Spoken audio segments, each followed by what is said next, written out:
Imagine opening your door to find your neighborhood's self-appointed queen waving a fake fine in your face for a party that happened miles away from her precious turf. Now picture her digging up your yard in broad daylight. All while preaching community values, only to watch her empire crumble under the weight of her own lies. In the sun-drenched suburbs of Evergreen Meadows, Oregon, where manicured lawns stretched like green carpets under a relentless blue sky, lived Marcus Hale, a quiet software engineer who'd moved there seeking peace after a messy divorce. The neighborhood looked idyllic, kids on bikes, barbecues on weekends, but beneath it lurked the iron fist of the HOA. Enforced by none other than Brenda Whitaker, the board president who'd turned community guidelines into her personal gospel. Marcus had always kept to himself, tinkering in his garage with old computers and occasionally hosting low-key gatherings at his remote cabin up in the Cascade foothills, a good 50 miles from the subdivision. But whispers started circulating soon after he arrived. "That guy's shady, heard he got divorced because he was cheating," one neighbor murmured at a block party. "Probably hiding something up at that cabin," another chimed in. All fueled by Brenda's subtle nods and knowing smiles during HOA meetings. Marcus heard the rumors but said nothing, his sharp eyes noting every glance, every hushed conversation. He documented it all in a private journal, biding his time like a programmer debugging a stubborn code. One crisp Saturday morning, as Marcus sipped coffee on his porch, watching squirrels dart across his driveway, a sharp rap echoed through the door. He opened it to find Brenda standing there, her pearl necklace gleaming under the morning sun, clutching a clipboard like a shield.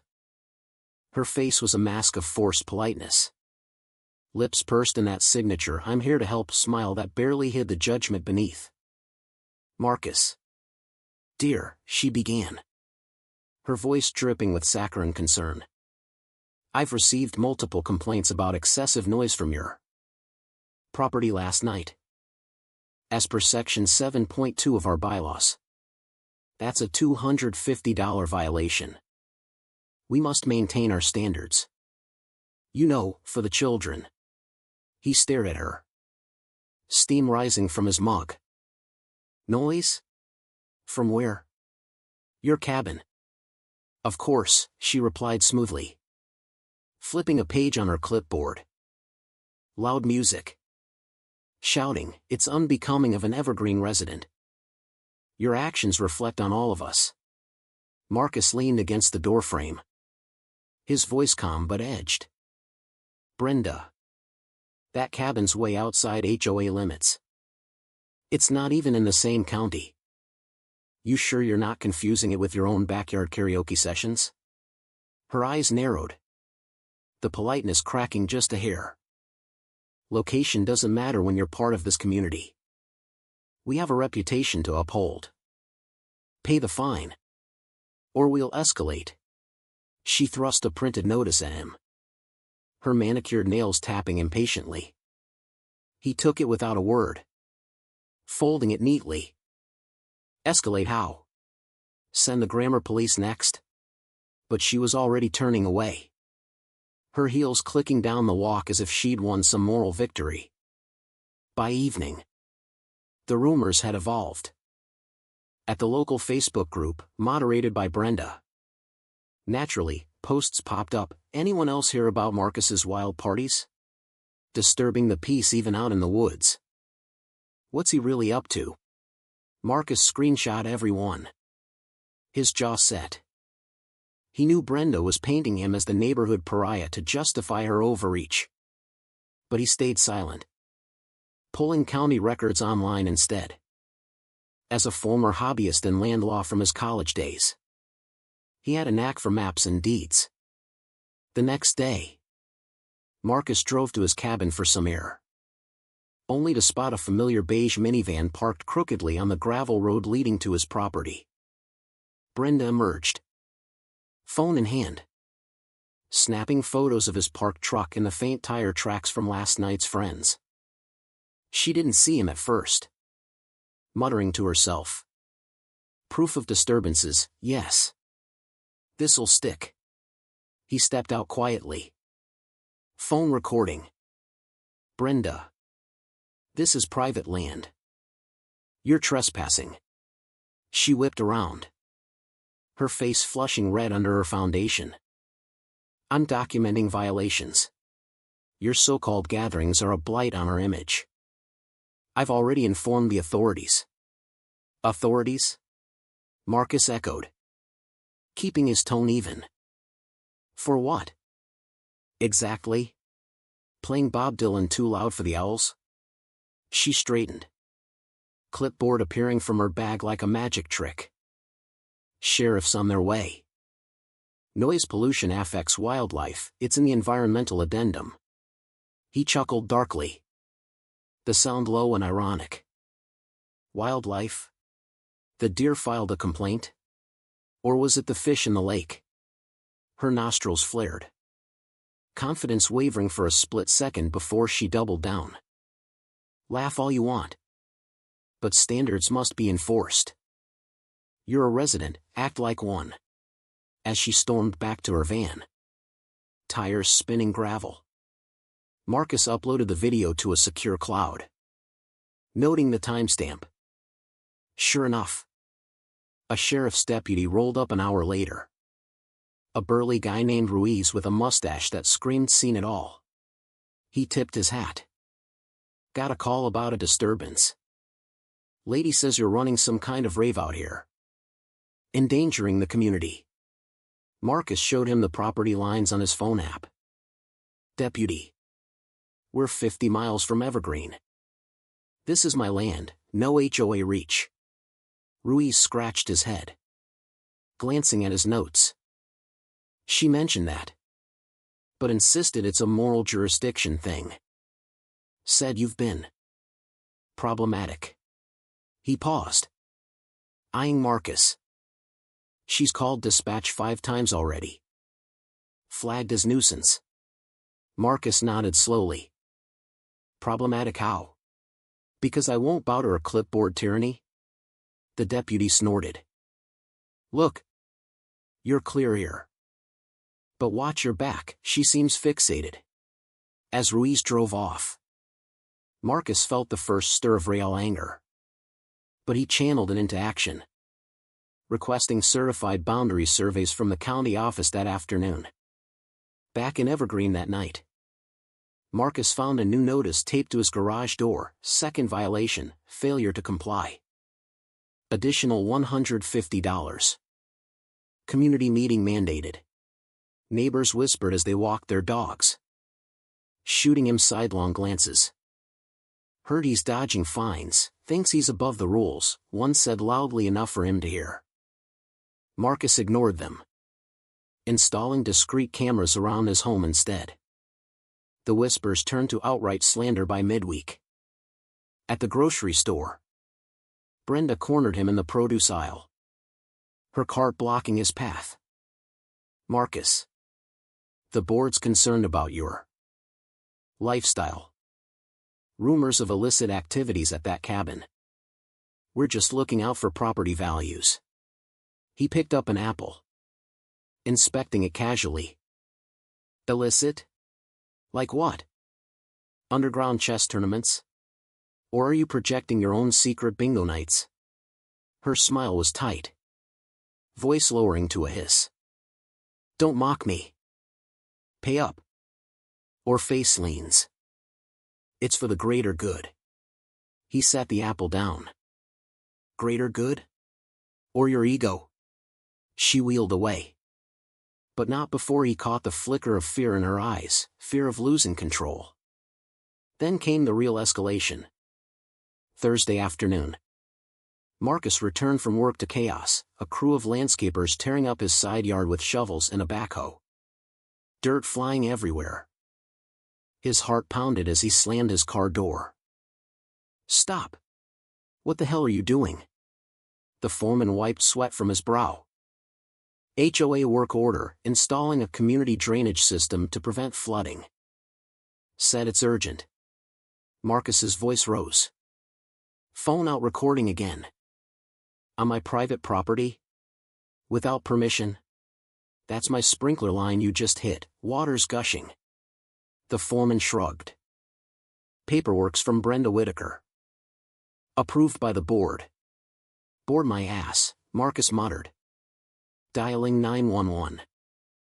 As the crew halted. Confused. Water pooled like a mocking pond. Deputy Ruiz arrived quickly. Surveying the mess. This is destruction of property. No easement here, I've got the maps. The foreman handed over the order. Brenda's signature bold at the bottom. Ruiz whistled. She's claiming emergency powers. But this ain't common area. Marcus pointed to the damage. Press charges? Absolutely. Civil at minimum. Criminal if intent's proven. As the crew packed up, Marcus photographed everything. His mind racing. Brenda was getting desperate. Her trit order facade cracking into absurdity. That evening, Marcus pored over the certified maps he'd picked up, crisp lines showing Evergreen's boundaries ending miles from his cabin. No overlaps. No easements on his lot. He filed complaints with the sheriff and county attorney, attaching videos and photos. But he knew confrontation was next. Friday night. The HOA held its monthly meeting in the community center. A bland room with folding chairs and a podium draped in a banner reading Unity Through Rules. Brenda presided like a queen. Her voice amplified. Next item, resident compliance. Some individuals are challenging our foundational principles. Marcus walked in midway. Folder in hand. A small body cam clipped to his shirt. The room hushed. Brenda's eyes widened. Then narrowed. This is members only. Marcus. Leave. Or we'll add disruption to your fines. He held up the maps. Disruption? Like the trench you dug in my yard yesterday? Or the fake fines for my cabin? Murmurs rippled. Brenda banged her gavel lightly. Those are valid enforcements. You're undermining community harmony. He slid copies across the table. Harmony? You trespassed. Damaged my property. And lied about jurisdiction. Here's proof, no HOA authority there. Retract everything. Fix the damage. Or face lawsuits. A board member. An elderly man named Harold. Squinted at the map. Brenda. Did we vote on that work order? She faltered. Voice rising. It was an emergency. Flood risks affect us all. Marcus addressed the crowd. Emergency? My yard's bone dry.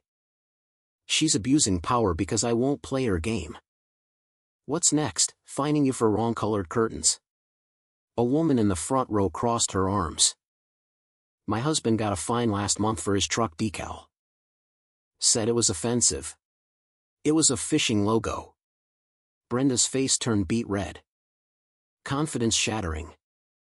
That's not relevant. Marcus is the issue, his behavior tarnishes us. He leaned in. Tarnishes? Like your rumors about my divorce?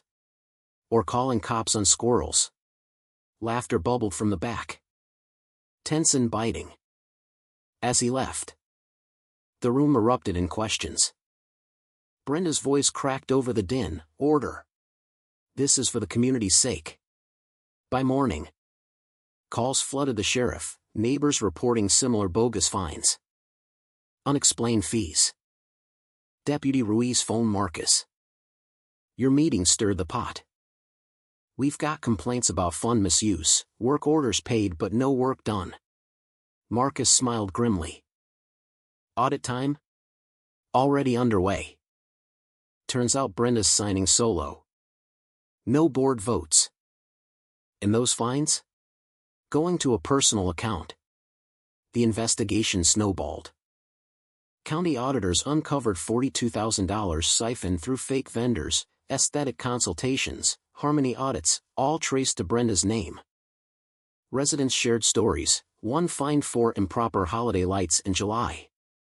Another for suspicious gardening that was just planting tomatoes. Brenda called Marcus that afternoon. Her voice shaky. This is a misunderstanding. Let's talk, resolve it amicably. For the neighborhood. He let it go to voicemail. Forwarding it to Ruiz. Amicably? After ruining my yard? The climax hit Monday in the county courthouse, where Marcus testified. Videos playing on a screen, Brenda trespassing at the cabin. The trench carnage. Her meeting meltdown. The prosecutor grilled her, Ms. Whitaker.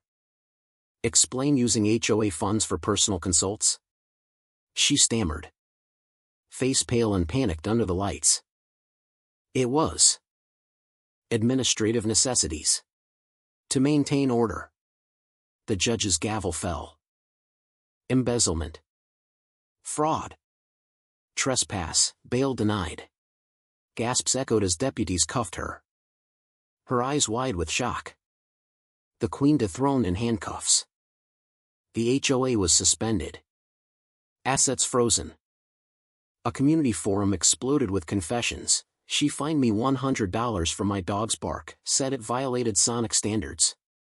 Laughter mixed with outrage online. Weeks later. Evergreen reformed under a new cooperative model, no presidents. Just rotating reps. Marcus helped draft bylaws. Ensuring transparency. Neighbors apologized for the rumors. We believed her nonsense, sorry. Man. He waved it off at a block party, his first in town. Water under the bridge. Or in my yard. Thanks to her trench. As autumn leaves fell. Brenda faced trial. Her community values exposed as a greedy sham. The neighborhood breathed free. Absurd rules scrapped. Replaced by actual neighborly trust. But here's the question, was Brenda the real villain? Or just a product of a system that lets petty tyrants hide behind rules until someone fights back? You tell me, was justice served? Or should we all question our own backyards?